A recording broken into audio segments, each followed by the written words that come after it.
नमस्कार। आज हम एक बहुत ही दिलचस्प सफर पर चलने वाले हैं, सीधे भारतीय राष्ट्र के दिल में। हम समझेंगे हमारे संविधान के पहले 52 अनुच्छेदों को, यानी वो बुनियाद जिस पर ये पूरा महान देश खड़ा है। और इस सफर की शुरुआत करने के लिए इससे बेहतर क्या हो सकता है कि हम डॉक्टर अंबेडकर के शब्दों पर गौर करें। उन्होंने अनुच्छेद 32 को संविधान की आत्मा कहा था। सोचिए, बस ये एक लाइन ही हमें अंदाजा दे देती है कि आगे जो आने वाला है वो कितना गहरा और जरूरी है। तो चलिए शुरू करते हैं दो सबसे बुनियादी सवालों से। आखिर भारत है क्या और कौन है इसके नागरिक? कभी सोचा है कि हमारे देश के दो नाम क्यों हैं, इंडिया और भारत? अनुच्छेद 1 हमें यही बताता है। ये न सिर्फ देश को ये दो नाम देता है, बल्कि एक बहुत बड़ी बात कहता है। यह राज्यों का एक संघ है, एक ऐसा यूनियन जिसकी एकता को तोड़ा नहीं जा सकता। ये स्लाइड दिखाती है कि भारत का नक्शा पत्थर की लकीर नहीं है। हमारे संविधान निर्माताओं ने संसद को ये शक्ति दी कि वो नए राज्य बना सकें, उनकी सीमाओं को, यहाँ तक कि उनके नामों को भी बदल सकें। ये हमारे संविधान के लचीलेपन का एक बेहतरीन उदाहरण है। तो हमने जमीन की बात तो कर ली, लेकिन इस जमीन पर रहने वाले लोग कौन हैं? मतलब एक भारतीय होने का मतलब क्या है? देखिए, नागरिकता का विषय थोड़ा पेचीदा है, लेकिन संविधान कुछ बुनियादी सिद्धांत बिल्कुल साफ कर देता है। ये बताता है कि संविधान लागू होते वक्त कौन नागरिक था, पाकिस्तान से आए लोगों के लिए क्या नियम थे, और हाँ, कोई भी व्यक्ति एक ही समय में दो देशों का नागरिक नहीं हो सकता। और सबसे जरूरी बात, भविष्य में नागरिकता से जुड़े कानून बनाने की सारी शक्ति सिर्फ संसद को दी गई है।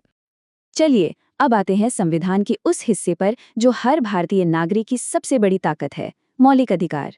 ये वो अधिकार हैं जिन्हें सरकार भी हमसे नहीं छीन सकती। और इन अधिकारों में सबसे पहला है समानता का अधिकार। इसका मतलब बहुत सीधा है, कानून की नज़र में हर कोई बराबर है, चाहे वो देश का सबसे अमीर इंसान हो या सबसे गरीब, कोई फर्क नहीं। और ये अधिकार सिर्फ किताबी बातें नहीं हैं, ये समाज में असल बदलाव लाने के लिए हैं। ये धर्म, जाति या लिंग के आधार पर भेदभाव को खत्म करता है, छुआछूत जैसी भयानक प्रथा को जड़ से मिटाता है, और राजा या महाराजा जैसी उपाधियां खत्म करके एक बराबरी वाले समाज की नींव रखता है। अनुच्छेद 19 हमें दिखाता है कि संविधान कैसे आज़ादी और जिम्मेदारी के बीच एक बैलेंस बनाता है। एक तरफ ये हमें बोलने, शांति से इकट्ठा होने और देश में कहीं भी रहने की आज़ादी देता है, लेकिन दूसरी तरफ ये भी कहता है कि देश की सुरक्षा और व्यवस्था के लिए इन पर वाजिब रोक लगाई जा सकती है। और फिर आता है अनुच्छेद 21, जो कहता है कि किसी से भी उसकी जिंदगी या व्यक्तिगत आज़ादी कानून के बिना नहीं छीनी जा सकती। लेकिन यहाँ सबसे ज़रूरी बात यह है कि सुप्रीम कोर्ट ने इसकी व्याख्या सिर्फ जिंदा रहने तक सीमित नहीं रखी है, बल्कि इसे सम्मान और गरिमा के साथ जीने का अधिकार माना है। Right to live with dignity. जीवन और स्वतंत्रता के अलावा भी संविधान हमें कई और सुरक्षा कवच देता है, जैसे 6 से 14 साल के बच्चों को शिक्षा का अधिकार, हमें मनमानी गिरफ्तारी से बचाना, और मानव तस्करी और जबरदस्ती की मजदूरी जैसी बुराइयों पर पूरी तरह से रोक लगाना। इन अधिकारों के साथ साथ हमारा संविधान भारत की जो अविश्वसनीय विविधता है, उसका भी पूरा सम्मान करता है।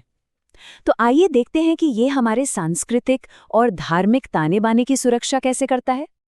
ये अनुच्छेद हर समुदाय को अपनी पहचान बनाए रखने की गारंटी देते हैं, चाहे वो अपने धर्म को मानने की आज़ादी हो, अपनी भाषा और संस्कृति को बचाने की बात हो, या फिर अपने शैक्षणिक संस्थान चलाने का हक हो। मौलिक अधिकारों के बाद अब आते हैं भाग 4 पर, यानी राज्य के नीति निर्देशक तत्व। इन्हें हम सरकार के लिए एक तरह की गाइडबुक समझ सकते हैं। ये वो लक्ष्य हैं जिन्हें हासिल करने के लिए सरकार को लगातार काम करते रहना चाहिए। तो ये सिद्धांत सरकार को एक न्यायपूर्ण समाज बनाने का रास्ता दिखाते हैं।